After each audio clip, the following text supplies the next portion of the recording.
U.S. President Donald Trump began imposing tariffs on Canada, Mexico, and China, which swiftly escalated global tensions. Canada and Mexico faced steep tariffs, while China encountered even harsher ones on certain products. Then, Trump shifted his attention to Europe. European leaders planned to discuss Trump's latest tariff threats at a defense meeting in Brussels. Following his announcement, people worldwide feared a global trade war. Donald Trump, the UK is really out of line. We'll deal with them.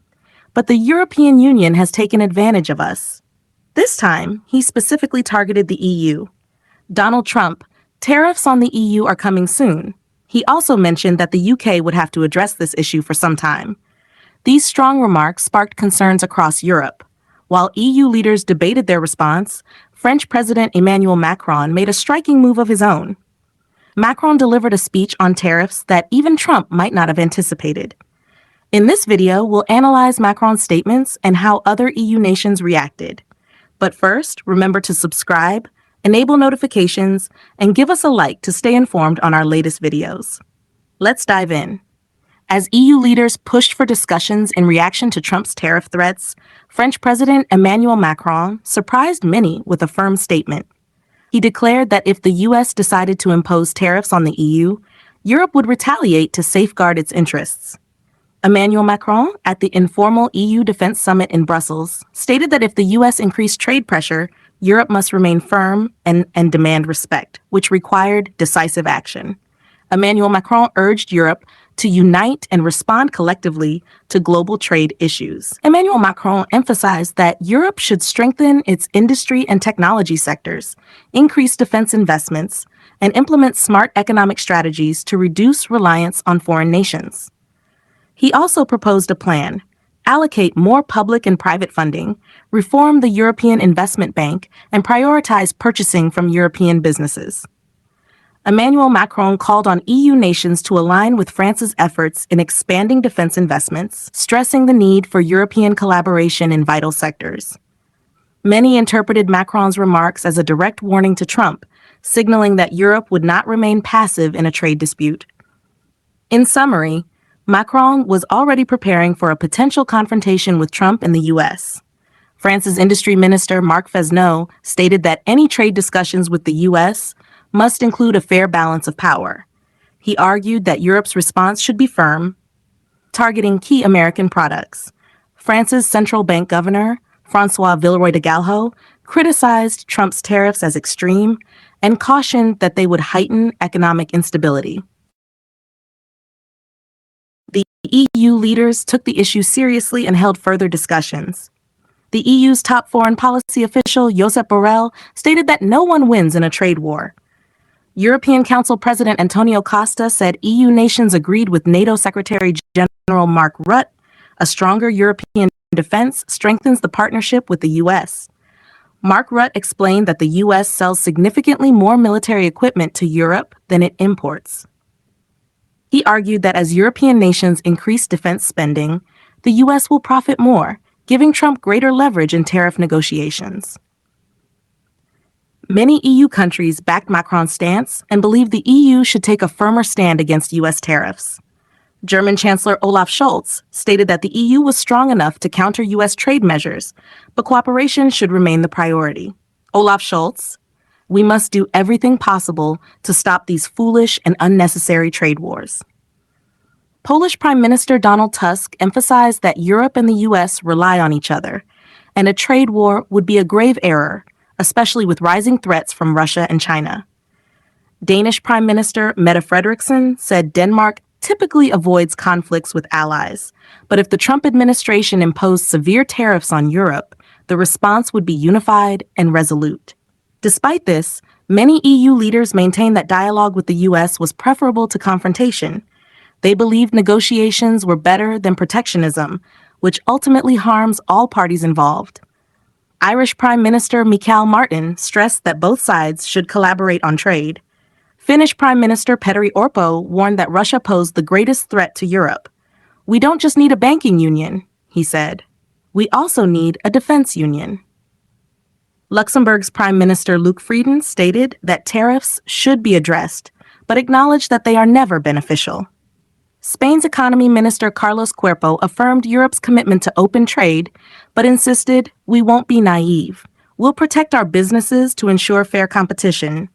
Most leaders supported Macron's position, but also agreed that dialogue remained the best course of action. Macron has recently been the most outspoken EU leader opposing Trump's tariff policies. If Trump proceeds with additional tariffs instead of negotiating with France, the future of U.S.-France relations could be at risk. Even before the tariffs, tensions between the two nations had already begun escalating. Problems arose when Trump, in his second term, withdrew the U.S. from both the Paris Climate Agreement and the World Health Organization. These moves signaled worsening relations between the U.S. and France. Historically, the U.S. and France had maintained strong ties, particularly when Nicolas Sarkozy became France's president in 2007. He was dubbed the American Sarkozy and embraced the nickname. However, after Sarkozy, relations gradually declined. In 2017, Trump attended France's Bastille Day celebrations at Macron's invitation.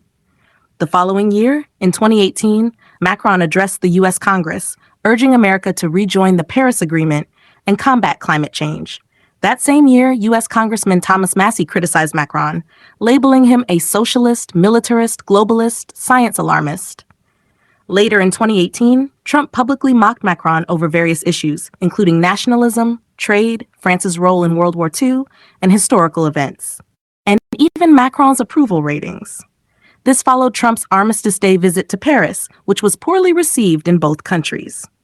In December 2018, Macron openly criticized Trump's decision to withdraw U.S. troops from Syria. In 2019, France's outgoing ambassador to the U.S. remarked that America, under Trump, was becoming increasingly isolated. Later that year, Macron questioned whether the U.S. was still genuinely committed to Europe. Now, Trump's new decision to impose tariffs on the EU has further strained U.S.-France relations. While their relationship has had its ups and downs, this tariff dispute could be damaging for both nations. To fully grasp the potential impact, we must examine the economic ties between France and the U.S. But before we dive in, if you're someone who seeks not just the what of global news, but the why behind it, our channel is for you.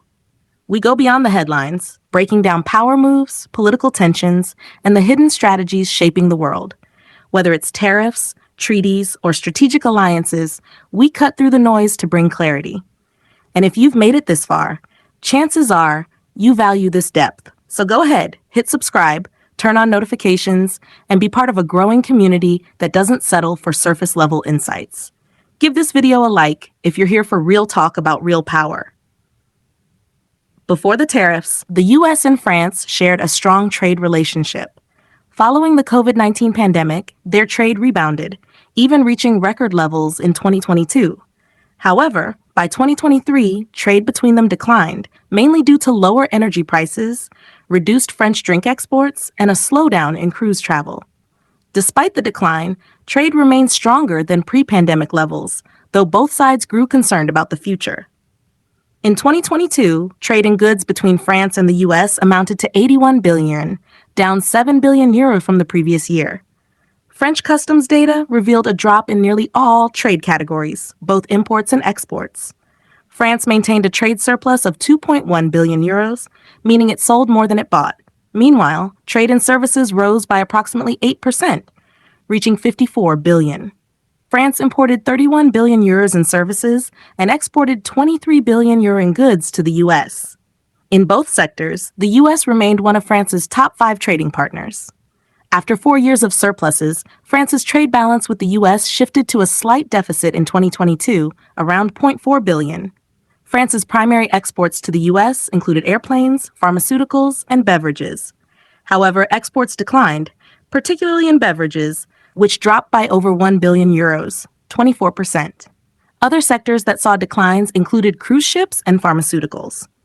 On the other hand, exports of wind turbines increased, as did sales of machinery and tools, ranking just behind cosmetics and perfumes. While trade between France and the U.S. had fluctuations, it remained largely stable and mutually beneficial.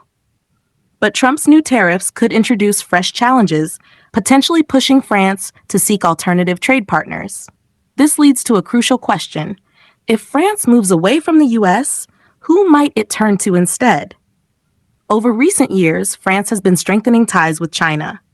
High-level meetings, new trade agreements, and growing cooperation have reshaped their relationship.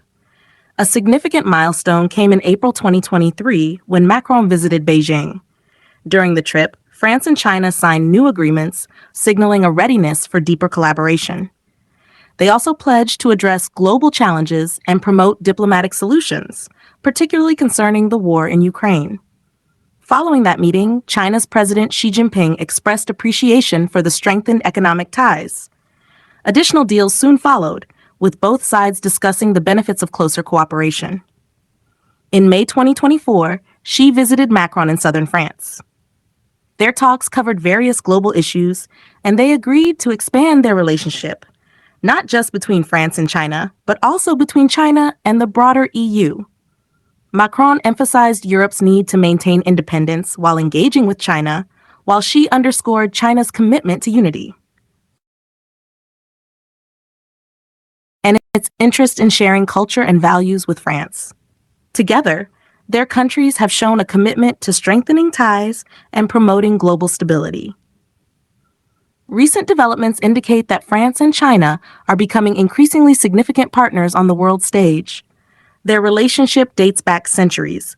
During the 1600s and 1700s, France was deeply involved in trade with China. However, tensions arose in the mid-1900s when France formally recognized Taiwan, prompting China to sever diplomatic relations. In 1964, France and China reconciled and resumed cooperation. Since then, they have signed numerous agreements and developed a closer partnership despite their differing political systems.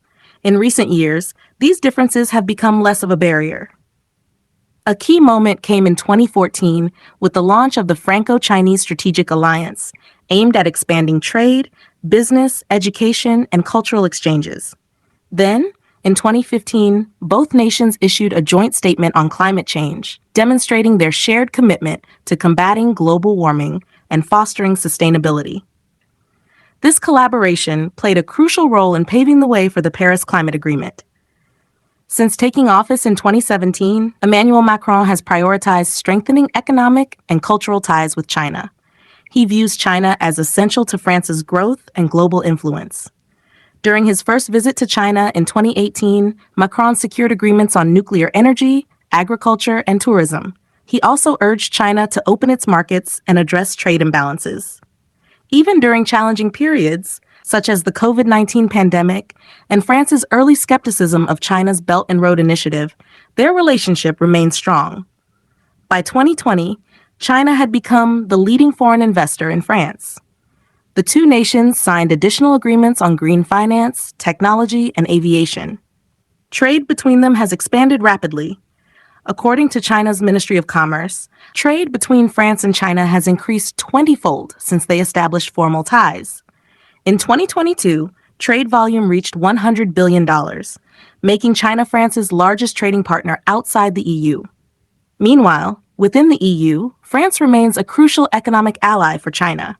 France's trade deficit with China, meaning it imports more than it exports, grew from 30 billion euro in 2021 to 39 billion in 2022, highlighting France's rising purchases of Chinese goods.